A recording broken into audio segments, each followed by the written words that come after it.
people. It's a humongously huge day. After 5 years, when we bought the bus and all the slog and everything else, look what's behind me. Come with me. So we got Dakota, which we're hoping to get into Southern Africa, and then this will be our home for Europe. So welcome. You can see it's Dakota's got this beautiful new colour, which I absolutely adore. And welcome to the to our home. Check it out. I love it, I love it, I love it, I love it, I love it, I love it. My darling. Keeping with our tradition, every anniversary, every birthday, a bottle of the good stuff. We've kept this one from our anniversary. We're going to open it now because we've spent our first night in our new bus. It's been a long time coming.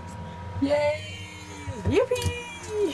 So while the dude is busy opening that, have a look around. We've got these are an absolute, yeah, they're brilliant with the heat because they keep all the heat out.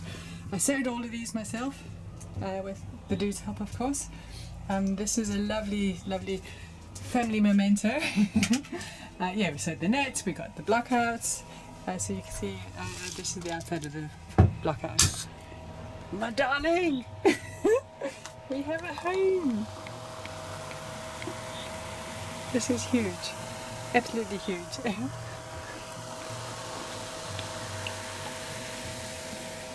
Wow, man. So our first night went quite well. It was just like really super hot. So we've got a couple more fans. And here we go. Chin. Cheers, man, to a good project. Finally done. We're testing it as we speak. Cheers. Oh, It's good. oh yeah. Cheers.